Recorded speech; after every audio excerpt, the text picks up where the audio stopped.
Naku po mga kababayan, isang political analyst ang nagsalita mga kababayan. Sabi niya, Solid North, wala na.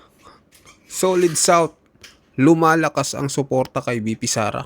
Naku, panoorin natin to mga kababayan. Ayon po yan kay Professor Roylan Calilong. Ito panoorin natin mga kababayan. No? Pero ang nag-emerge nga rito right now is the phenomenon of the solid south. Wherein we're seeing around 23 million solid voters coming from Mindanao as well as Visayas. And I think they're all lining up for the vice president. Yes, Wala na good po morning. bang Solid North? I think meron pa rin mga meron pa rin mga loyalists, and I think this loyalists ay yung mga talagang naniniwala hindi kay BBM kundi doon sa legasiya na maaaring iniwan ng kanyang ama, no. And Okay. I believe this are the very So, mayroon pa rin pala daw mga kababayan, pero hindi na daw kay BBM, kundi doon sa naiwan ng legasiya ng ama ni Pangulong Bongbong Marcos. old people at this point in time. Kasi yung Solid North, I think medyo nag-dissipate yan mula noong inilatag ni Senator Amy Marcos yung kanyang accusations that the president is a cocaine addict among others. No? So I think ito yung isa sa dahilan kung bakit medyo nag-erode talaga yung konsepto ng Solid North. Plus of course titignan natin na marami na rin namang mga marami na rin namang mga tao, especially dito sa norte, I believe, na hindi na masyadong naniniwala. Diba? Kasi right now, because of social media, the truth is being exposed to us much better. Maaaring may mga fake news, maaaring may mga not so credible outlets, pero at least meron tayong pinagkukuhanan. Hindi kagaya nung araw na talagang puro fanaticism lamang, no? Yung pagiging fanatiko natin ngayon, medyo napapalitan na ng tamang mix ng information somehow. And I think this is the reason why that Solid North, or at least the concept of the Solid North, is slowly being diminished, no. Pero ang nag-emerge nga rito right now is the phenomenon of the solid south, wherein we're seeing around 23 million solid voters coming from Mindanao as well as Visayas, and I think they're all lining up for the vice president. Opo, Prof, sa tingin niyo po, kung titimbangin yung may maraming mga paninira na nangyayari ngayon sa Marcos at Duterte, sino po ang may marami po? At tingin niyo po, nakaapekto ba ito sa kanila? Well, kung sa dami ng paninira, definitely, mayroon kasi tayong tinatawag na parang state-sponsored na paninira. No? And definitely, ito yung ginagawa ng gobyerno laban sa mga Duterte. Pero ang mahalaga natin kasing makita rito is kung yung narrative pa, tinatanggap ng mga tao. Kasi ultimately, at the end of the day, it's the people who will decide whether or not the government really is doing something, or whether or not what they're telling against the Dutertes is real and factual. And dito nga, nakikita natin, kahit naman sa social media, kahit siguro gumawa lang tayo ng mga informal surveys, nakikita natin that they are not in agreement with the narrative being given to us by Malacanang, precisely because lives of the people are being sabihin na natin compromised here. Kasi the issue of the flood control is directly correlated with survival. At kung ito ay ninakaw mo, para mo na rin ninakawan yung taong bayan ng kanilang karapatang mabuhay. Not to mention that, this issue of flood control is also correlated with the systemic corruption that is happening. Syempre, mas lalo nakakagalit ito, no? At mas lalo nakakagalit kung meron tayong isang pangulo na mas pipiliing protektahan yung kanyang mga kaalyado kesa manindigan para doon sa katotohanan at ipaglaban yung taong bayan. Kaya ito yung hindi natin na hindi maintindihan ng marami sa ating kababayan. No? So I think between state-sponsored na mga paninira being created by the government at yung perception ng taong bayan doon sa narrative, no, I think mas mabigat pa rin yung nangyayari at yung appraisal ng mga tao doon sa ginagawa ng gobyerno o doon sa hindi ginagawa ng pamahalaan. Opo. So yun mga kababayan, no?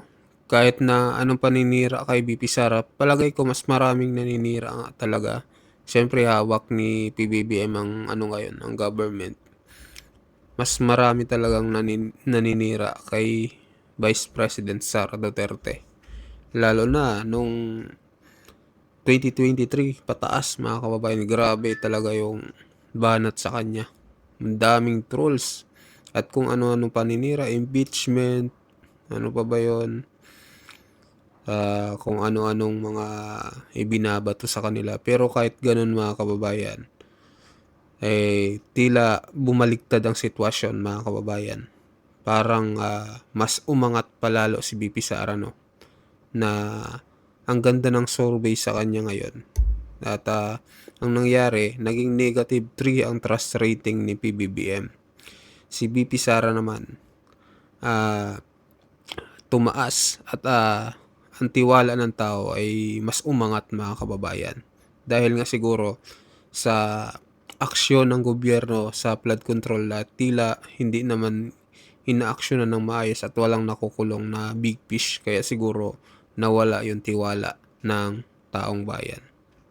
And natanong ko rin yun dahil nga po si Vice President Sara Duterte talagang halos buwan-buwan merong mga ginagawang mga issue o di kaya ay mga paninira laban sa kanya. Pero nagsimula ito nung nagkahiwalay na ang unit team since 2023 pa ata. Pero hanggang sa kasalukuyan po, kung pagbabatayan po natin ang mga survey, nananatili pong siya ang mataas po, Prof, no? Ang dami pa nitong mga paninira. Saan kaya humugot ng magandang puntos ang Vice President po, Professor, sa kabila po nitong mga aligasyon laban po sa kanya? Well, basically, no, because I think, number one, yung mga allegations sa kanya kasi were already decided upon by the COA a long time ago. It's just that the critics of the Vice President couldn't fathom the idea that there was already a decision made and that they will still continue to bark on the idea that the Vice President is corrupt. That's why they're going to continue with the impeachment.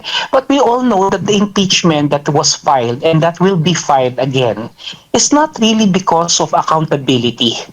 You know, this is not about that. It's basically because of political maneuverings, because they know that the Vice President is the biggest threat, so to speak, to their desire to actually be in power, whoever it is, whether it's BBM allied forces or whether it's the pinks or the yellows or the Liberal Party. They know that the biggest stumbling block to their desire to have the power is the Vice President, and so they're going to do everything, in their right or in their power to actually create the noise against the Vice President.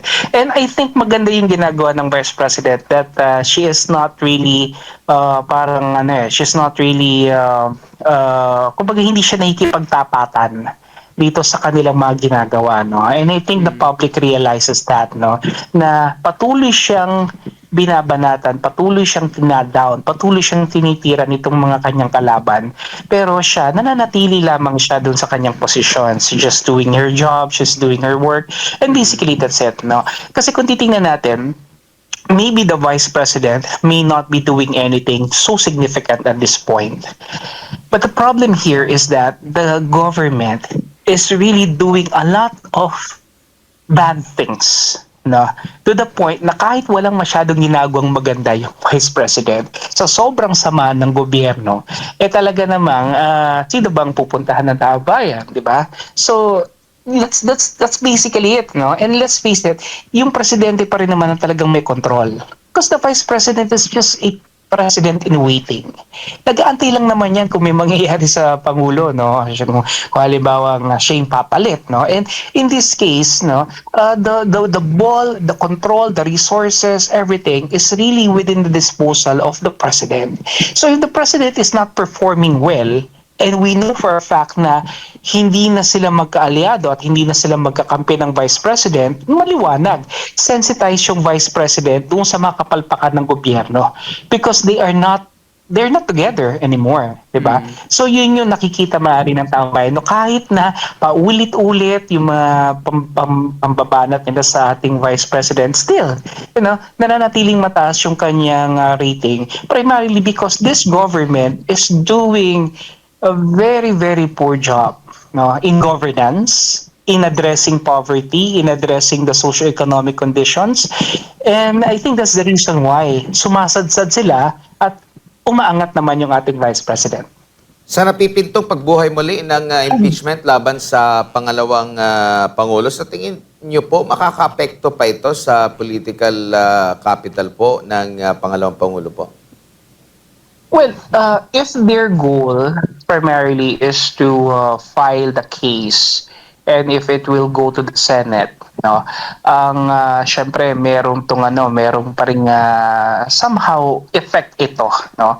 Kung sakali man na hindi siya talaga makukonvict at siya ay makakapagpatuloy sa kanyang panunukulan, syempre maaaring may mga kababayan tayo na makikinig doon sa trial at maaaring mabago yung kanilang perception, di ba? So definitely merong effect yan. No? So if the goal was just to create some kind of political noise, to create a dent on her presidential bid, merong effect yan definitely because impeachment is a political exercise. But then again, if we are going to look at the brighter side, maaari rin kasing isang magandang avenue itong impeachment na to para once and for all the Vice President could silence her critics, And I believe that the defense team of the Vice President prepared long and hard for this and that they're just waiting for the right opportune time para ipamukha dito sa tamang venue, no, kung ano-ano ba talaga yung kanilang mga bala laban dito sa mga kanyang kritiko. And I think it could work both ways, no, depending on how the public will see it. Pero I believe the impeachment could also be a good opportunity for the Vice President to lay down her cards, no, and to make the public really understand that all these accusations are baseless, that all these accusations do not should not render any kind of attention. Rather, it's purely political. And syempre, kapag nagkaroon ng impeachment, syempre magkakaroon na naman tayo ng kumbaga parang panibagong diversion na naman, na instead na yung ating mga kongresista, mga senador is focus on creating laws and bills, no, that will uplift the conditions of the people, maantala ito, no, kasi ang focus na naman natin is impeachment. So again, the public perception as to, is this something that we need? Is this something that will make our lives better? Diba? Maaring maapektuhan na naman ito negatively yung administration. So, ayun mga kababayan, no? Maganda po yung paliwanag ni Professor Froilan Calilong, mga kababayan. So, patungkol din sa impeachment, no? May mga ilang nagsabi din na ano na daw ito, mukhang panis na itong impeachment. Kasi nga ay ginawa na ito noon, tapos gagawin na naman ngayon. At mukhang